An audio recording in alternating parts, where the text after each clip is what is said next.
O meu convidado é empresário, economista, engenheiro, escritor, dramaturgo e ex-banqueiro de investimentos. É formado em engenharia de produção pela PUC-Rio e estudou economia na Universidade da Califórnia, em San Diego. Trabalhou no Banco Pactual até 2009, onde foi sócio responsável pela área de tesouraria para a América Latina. Boa noite, Eduardo Moreira. Como é que chama? De ministro, prefeito ou só Haddad? Pode ser. Ô, Haddad, prazer enorme aqui eu estar sou aqui perguntador para aprender coisas novas, para oferecer oportunidades para as pessoas conhecerem os meus convidados. Conta um pouco da tua experiência no mercado financeiro e quando é que as coisas mudam na tua vida? O que aconteceu para você dar essa guinada e resolver participar do debate político no Brasil? Eu entrei no mercado financeiro por um motivo muito simples, né? Na época que eu estava na faculdade, tinha um papo que era o seguinte: olha só, quem passa no Garantia, no Pactual, fica rico muito cedo. E eu ali, com 18, 19 anos, zona sul do Rio de Janeiro, aquela classe média que tem aquela história de, tipo assim, meu objetivo é ficar rico e ser o cara aqui da zona sul, né? Eu falei, pô, tem que tentar entrar num desses bancos aqui. Eu acabei fazendo engenharia, que era onde eles recrutavam a maior parte dos empregados. Os bancos de investimento sempre recrutaram muitos economistas. E no meio do curso de engenharia, fui estudar nos Estados Unidos, uma bolsa que eu ganhei, era para estudar engenharia. Acabou acontecendo uma confusão enorme com o material que eu precisava ter lá na Califórnia para poder estudar engenharia. E comecei a estudar economia. Me apaixonei por economia lá fora, tive um desempenho muito bom em economia lá fora, voltei para o Brasil e quando eu voltei mandei meu currículo para o Icatu, para o Pactual e para o Garantia. 2 dias depois de mandar o meu currículo com as cartas de recomendação que eu tinha tido dos professores lá dos Estados Unidos, eles me chamaram para uma entrevista, eu entrei no banco. E aí começou essa trajetória de... E você tinha que idade quando entrou? Eu tinha 20 anos. Começou com 20 anos no mercado financeiro? Anos. E ficou até os 40? E fiquei até os 40. E aí foi curioso, porque quando eu entrei, as coisas começaram a acontecer muito rápido para mim. Em 1 ano eu fui para a mesa de operações do banco, comecei a operar dívida externa brasileira, e aí mais 2 anos eu entrei na mesa de ações, aí estava operando commodities também. E aí tudo começou a acontecer de um jeito assim que eu nunca tinha imaginado. Fui para a tesouraria, aí depois virei sócio do banco. E aí tem uma coisa que é interessante, que é o seguinte: quando você está nessa luta insana por ganhar do cara que está do seu lado, por ser o primeiro colocado, por ficar rico o quanto antes, por querer ser o dono do troféu de que você é melhor do que os outros, você não para pensar o que você está fazendo, qual o seu papel dentro daquela máquina, que engrenagem você representa. E eu vejo hoje, Haddad, pessoas que têm 30, 40 anos de mercado financeiro e não conseguem entender o papel que elas cumprem, não só na sociedade, mas no sistema financeiro particularmente. E assim, é uma percepção muito rasa, muito superficial, e necessariamente superficial, porque você tem que fazer muito bem aquela sua tarefa de uma forma quase que automática para aquilo ser muito eficiente, lucrativo e as peças todas fazerem o banco ser muito lucrativo, né? Aí ali eu comecei a entender um pouco melhor o que era um banco, né? De onde vinha o dinheiro, para onde ia o dinheiro, de onde é que surgiu o lucro do banco. Parecem perguntas simples, mas não são simples e muita gente não sabe responder. E isso abriu um pouco a minha mente. E aí depois foram vários acontecimentos surgiram na minha vida. O primeiro deles, um tombo de um cavalo, né, que quase me tirou os movimentos do corpo, que me fizeram viajar para os Estados Unidos e aprender um método de doma de cavalos. E aí eu voltei para o Brasil e comecei a ensinar esse método sem violência de doma de cavalos. E aí o negócio começou a fazer muito sucesso e eu comecei a viajar ao Brasil para dar palestras sobre não violência. Aí comecei a conhecer o Brasil. Aí as palestras começaram a lotar. Aí os meus sócios do banco começaram a ficar incomodados. Pô, esse cara é sócio nosso, mete um cinto de fivela, um chapéu de cowboy, vai espantar clientes do banco. Aí eu falei, pô, como é que eu agrado um e o outro? Eu falei, já sei. nessas palestras que eu falo sobre não violência, sei o quê, eu vou começar a falar de educação financeira, que aí traz cliente para o banco, eles ficam satisfeitos. E aí comecei a falar de educação financeira. E aí eu comecei a falar de educação financeira, comecei a ouvir a história das pessoas no Brasil inteiro que eles passavam em termos de desequilíbrios financeiros. E juntei isso com o que eu tinha visto no banco, dessas peças todas da engrenagem. Aí, num dado momento, a equação fechou. E eu vi, caramba, eu não sou o mocinho que eu sempre achei, eu sou o vilão. Eu faço parte da engrenagem, que é a principal engrenagem dessa máquina de desigualdade que existe no Brasil. Eu faço parte da engrenagem que concentra a maior parte de riqueza que a gente tem no país sem produzir riqueza nenhuma. As pessoas acham que isso é um exagero, mas o sistema financeiro no Brasil, isso não é uma característica do sistema financeiro, mas no Brasil particularmente, ele não só não produz riqueza nenhuma, como ele freia o crescimento incrivelmente por causa das características dele, e ele concentra toda a riqueza. Agora, veja que cruel isso, porque se quem sabe produzir a riqueza não fica com a riqueza, e uma condição que é sine qua non para você investir e produzir riqueza é você começar com alguma riqueza, que é o seu investimento, você faz com que aquele cara que precisa ter a riqueza inicial para investir nunca tenha riqueza, porque a riqueza para na mão do que não sabe investir e que não sabe produzir riqueza. Como é que um país desses vai atingir o seu potencial de geração de riqueza?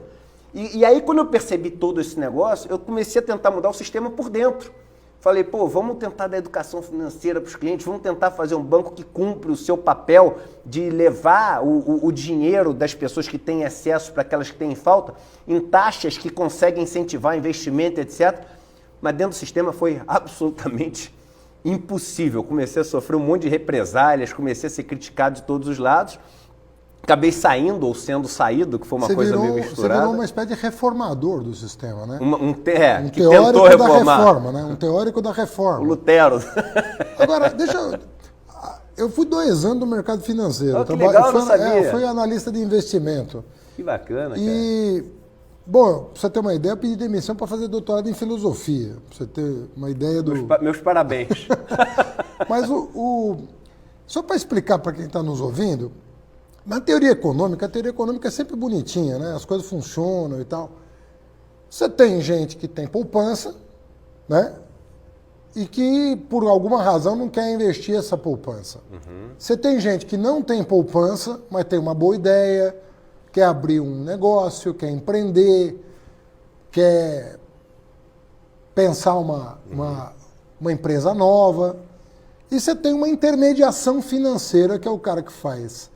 Né? O banco é o quê? É um intermediário. Perfeito. Ele pega a poupança de quem tem e oferece crédito para quem não tem, e as coisas tendem a melhorar de eficiência. Em tese é isso. Né? Ou seja, o mercado financeiro é um mercado de intermediação que faz com que quem tem uma boa ideia e não tenha dinheiro tenha acesso a ela. Né? Então você deve ter estudado, como eu estudei, o Schumpeter, essa turma toda que explica como é que as coisas funcionam no capitalismo, né? Fazendo o crédito chegar na mão da pessoa que eventualmente seja um grande empreendedor. Isso é o mundo como ele é pintado nos livros textos, né? O que acontece no Brasil, rapaz? Por que Essa pergunta é maravilhosa. Aliás, eu começo já falando o seguinte sobre os modelos econômicos, né, que você falou. Tem uma frase que eu adoro, que é o seguinte: todos os modelos econômicos estão errados, mas alguns são úteis. Então essa frase é espetacular e baixa um pouco a bola dos economistas. E é bom que seja assim, né? Isso. Para aprender a raciocinar. Exatamente. Né? E para baixar a bola da turma, para a turma ficar um pouco mais humilde. Não, porque o meu modelo...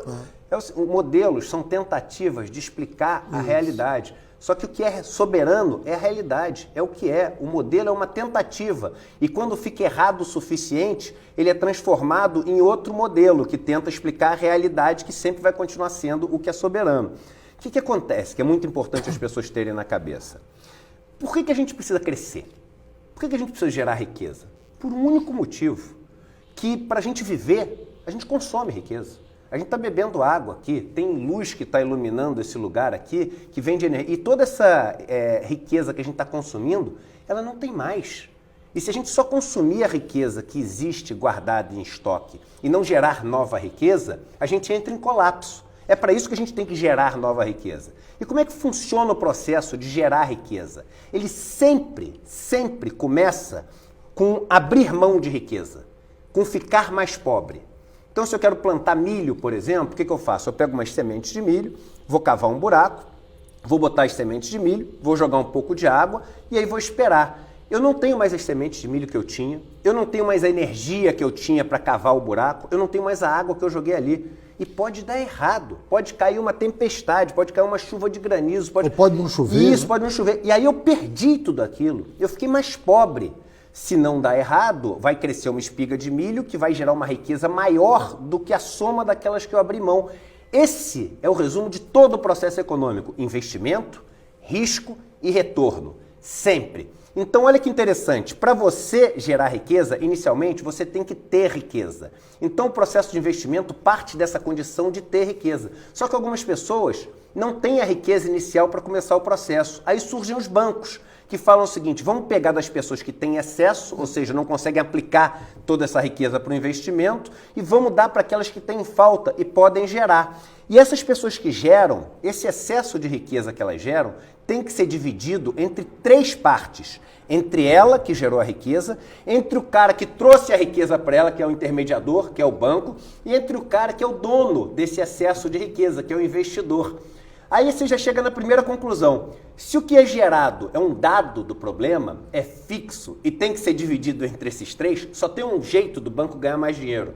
Ele tem que tirar ou do cara que gerou riqueza ou do cara que investiu. Todo negócio que é bom para o banco é ruim para o cara que está investindo ou para o cara que gerou riqueza. Sempre. Então você já tem um conflito de interesse gigantesco, que para os bancos aumentarem a sua lucratividade, ele tem que fazer com que as pessoas tenham uma condição muito pior ou dos seus investimentos ou da sua condição de financiamento. Aí vem o segundo problema, que é o problema do Brasil especificamente.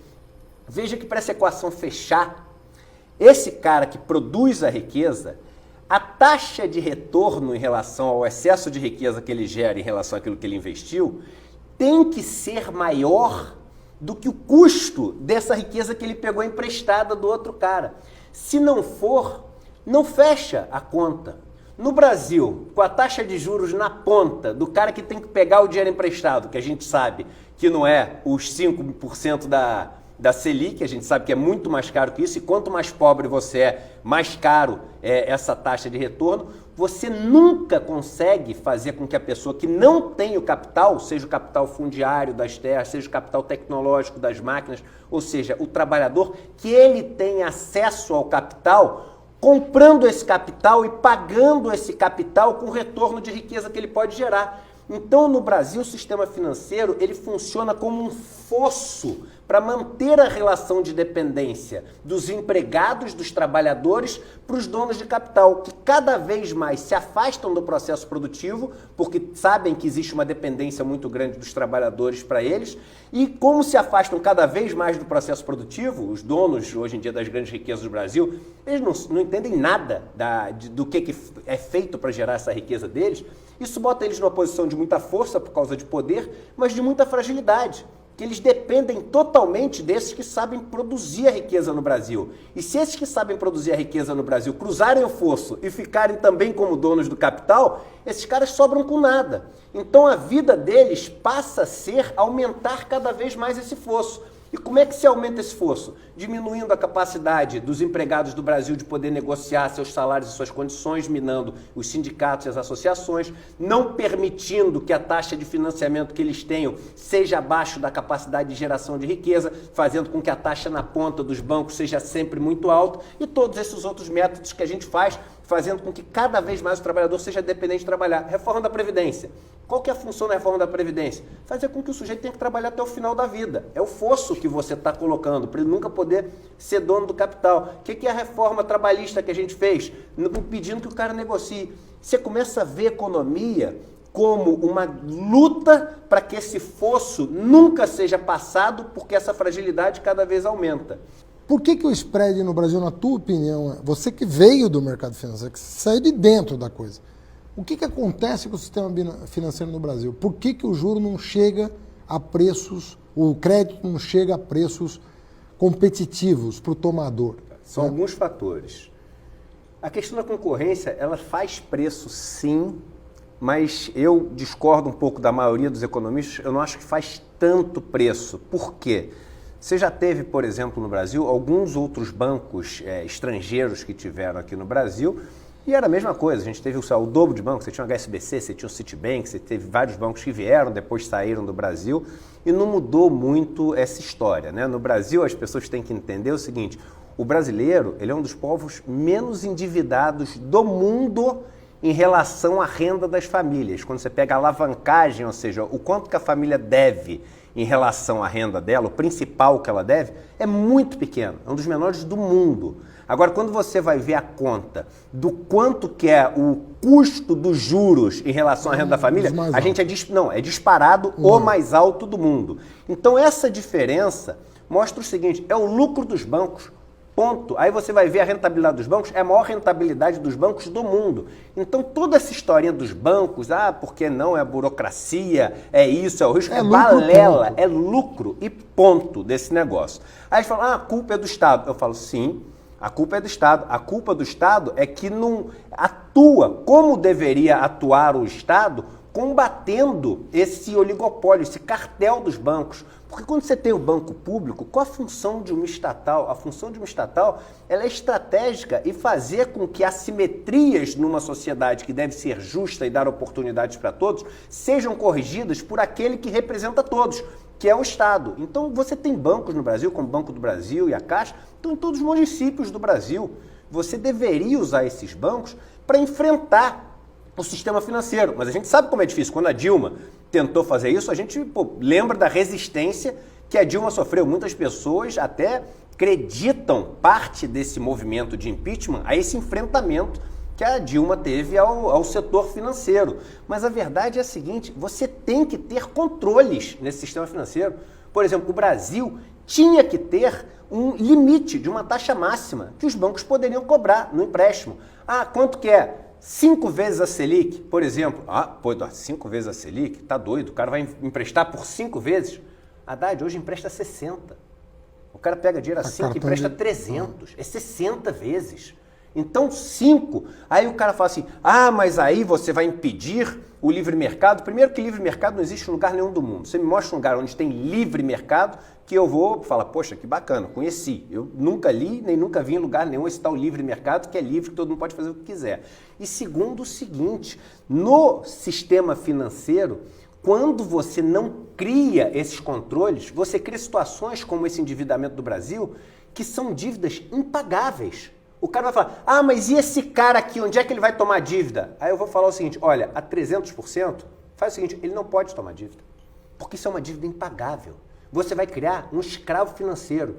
Eu comecei a estudar essas pessoas, comecei a viver a vida delas, comecei a negociar para elas as dívidas delas. E eu vi pessoas, Haddad, que estavam assim há 5 anos, devendo assim 40 mil reais de uma televisão e um sofá que compraram, que custou R$1.000. Aí ele pagou 5 e devia 40. E aí o que acontece? O cara trabalha, sai de casa 4 horas da manhã, volta para casa 11 horas da noite, tudo que ele trabalha, tudo que ele gera de riqueza, vai parar na mão do banco, que não gerou nada. Qual a diferença disso para a escravidão? 41, é isso. E qual a diferença disso para a escravidão? Aí sabe o que acontecia? Eu ligava para o banco e falava o seguinte, olha só, negócio assim, já paguei 10 vezes minha dívida. Você viveu essa experiência? Eu vivi essa experiência.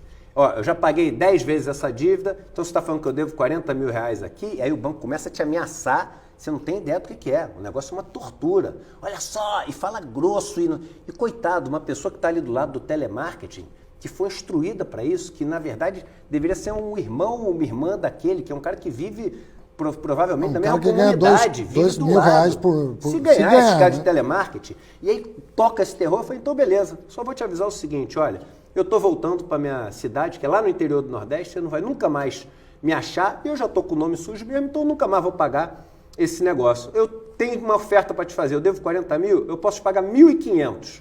Você tá maluco, não sei o quê, etc. E pá, desligava. Ligava daqui a 10 minutos e falava assim, por 2.000 eu acerto. Eu pagava 2.000 para a pessoa e renegociava a dívida dele. Sabe o que acontecia nos meses seguintes? O cara construía o cômodo que ele estava querendo construir, ele pagava para o filho dele pôr uma mochila nova do colégio. Havia todo o dinheiro que ia parar na mão. Saiu o lucro agora dos 5 mais 20 bilhões de reais. O novo lucro recorde, né? As pessoas dizem que o governo Bolsonaro não teve tempo ainda de mostrar serviço. Já teve, aqui não teve tempo para você. Para quem é mais rico já teve um monte de tempo. Mas eu digo o seguinte, esse cara saiu de uma escravidão financeira e começou a ficar com um pedaço da riqueza dele.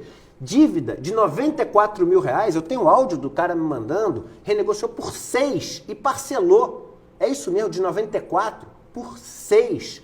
Então é o seguinte, cara, não pode, tem que botar um controle e falar o seguinte, é proibido. Ah, mas aí o Estado está interferindo. Eu falei, tá bom, você quer falar isso para ter o seu discursinho de liberdades, etc., que é outra balela esse discursinho de liberdade, porque dizer que um governo desse está defendendo liberdade, o cara que mora na comunidade carente, o cara que mora na favela, que liberdade que esse cara tem?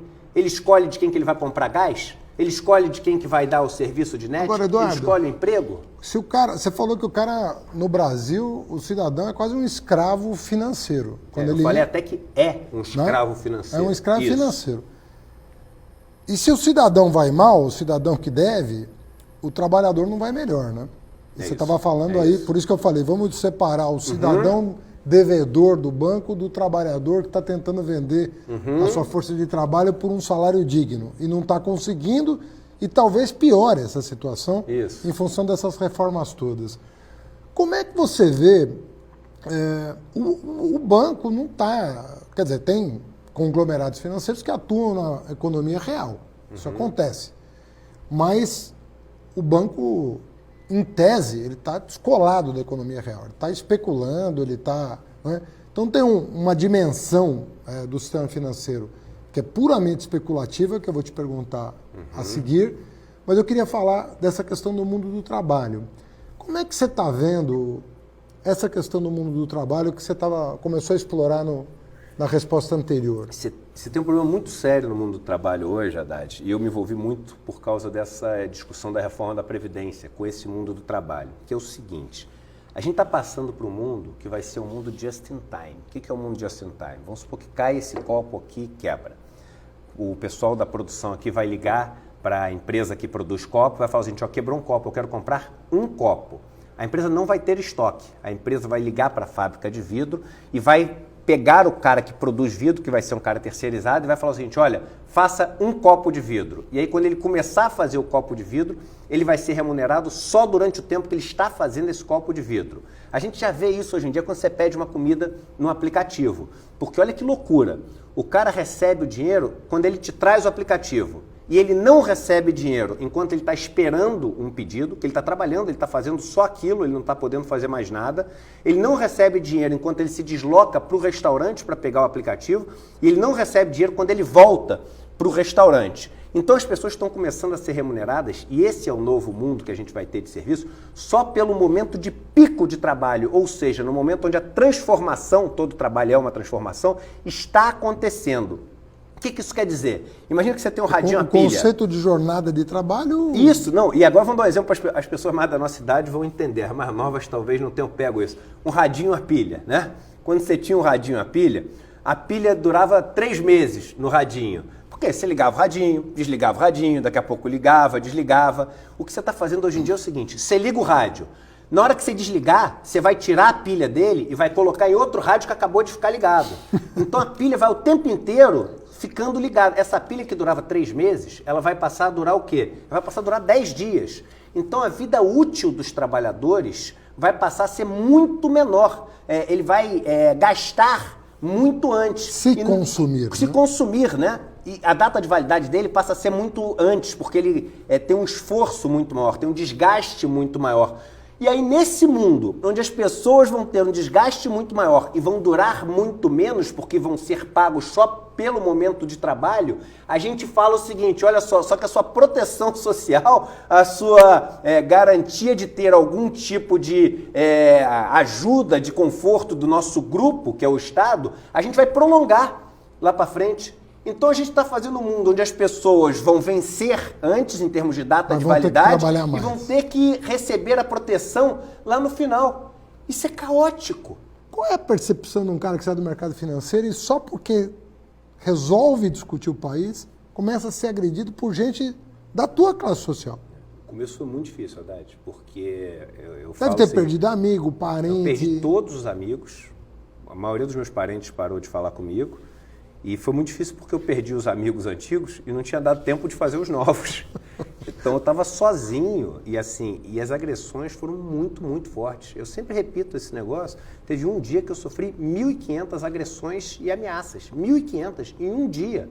Porque eles devem de alguma forma se organizar em grupos de WhatsApp, entra no seu fazer uma Twitter, onda. no seu YouTube Isso, e tal. E agressões do tipo, pô, esse cara vai a pé pro trabalho todo dia, cuidado que a gente vai, te espancar na rua, cuidado se eles sumirem de um dia pro outro, ninguém se assuste, não sei o quê, desse nível. E o que, assim, que machuca tanto essas pessoas? O que você está dizendo aqui que eu vou te falar ofendeu tanto? Eu vou te falar o que machuca essas pessoas. Tem um amigo meu que é um super empresário e é um cara que pensa com a cabeça super aberta, é um cara do mercado financeiro, primeira empresa a contratar transexuais na sua empresa, ter programa para contratar pessoas com mais de 50 anos, você vai lá ter uma diversidade maravilhosa, as pessoas têm voz na empresa, etc.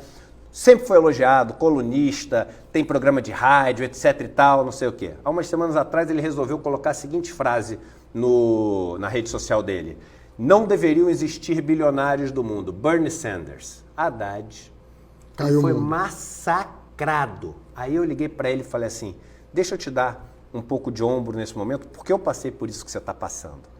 No começo, massacre. Esse cara é um estúpido, é um pseudo-empresário. Esse cara, ele não sabe o que ele fala, é um imbecil.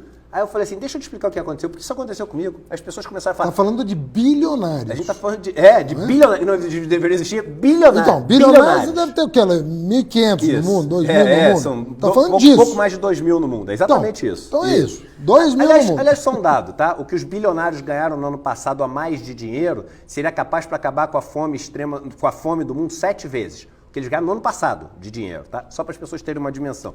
2.000 pessoas contra 8 bilhões de pessoas quase. Aí esse cara tá? reproduziu uma frase do Aí Bernie esse cara Sanders. uma frase, aí foi massacrado. Aí eu cheguei para ele e falei assim, deixa eu te contar uma coisa. Se você vai numa comunidade carente e você participa de um mutirão para reformar uma casa, você vai sair no Jornal Nacional, mostrando que você é um cara, um exemplo a ser seguido, vai aparecer nesses programas, gente chorando, etc. O dia que você aparecer falando que aquele cara não deveria morar no barraco e que as coisas que ele constrói, se ele é um servente de pedreiro, por exemplo, ele deveria ficar com um pedaço da riqueza maior de toda a riqueza que ele gera para não morar naquele barraco, você cruzou a linha. Você não pode falar mal do sistema, porque florear o sistema sem querer desmerecer todas essas coisas que são importantíssimas de dar espaço para as minorias, de defender as vozes que não têm voz, etc. Mas essas coisas colorem o sistema atual e escondem as mazelas do sistema. Quando você cruza essa linha e enfrenta o sistema, enfrenta o motivo pelo qual os trans são tão discriminados, enfrenta o sistema que tem um racismo estrutural absurdo, enfrenta o modelo de concentração de renda e aponta o dedo, nesse momento você se torna um pária. Nesse momento você se torna um cara execrável. Nesse momento você tem que ser atacado. E existe uma linha muito, muito, muito bem definida. É essa linha que você não pode cruzar. Como é que um governo que é tão sistema aparece aos olhos de uma parte da opinião pública como antissistema? Qual foi o milagre que a política operou? Eu acho que é o seguinte, a máquina brasileira, o Estado que é esse que nos une, é uma máquina que hoje é a grande corrupção do país. A máquina é corrupta, no seguinte sentido. O Estado ele é só um redistribuidor de riqueza.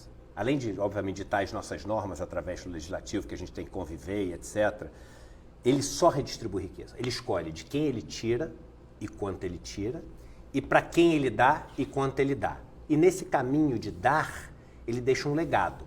Então, por exemplo, quando você gasta, que não existe gasto, o governo não gasta dinheiro com educação, estou falando isso com o ministro da Educação, 110 bilhões de reais, não existe um ser chamado educação que ganhou 110 bilhões de reais. Não existe um pátio de colégio que você enterrou 110 bilhões de reais. São 110 bilhões de reais que foram parar todos os centavos na mão de pessoas.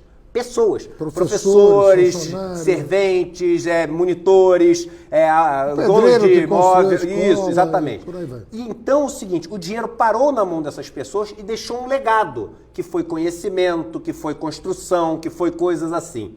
O que acontece? Essa máquina do Brasil tem um pedacinho que faz bem essa redistribuição, que é o pedaço que investe na Seguridade Social, na educação, na saúde, mas a maior parte dessa nossa máquina do Estado tira dos mais pobres através de impostos, que são na maioria sobre consumo no Brasil, 50% da nossa carga tributária é sobre consumo, o consumo proporcionalmente pega muito mais os pobres, que tudo que o pobre ganha ele consome, e na hora de entrega a maior parte desse dinheiro para os ricos, que é o seguinte, é um dinheiro que vai através dos juros da amortização da dívida, 1 trilhão por ano mais ou menos, sem deixar legado nenhum, e que não volta para o sistema como consumo e reativação econômica, porque ele poupa de volta nessa dívida. Então a máquina...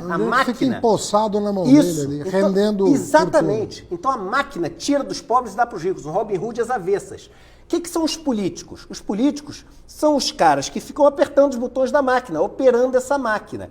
Então, não adianta você trocar todos os políticos do Brasil com os mesmos botões, se você continuar a ter a mesma máquina, os mesmos botões. Perfeito, é exatamente isso.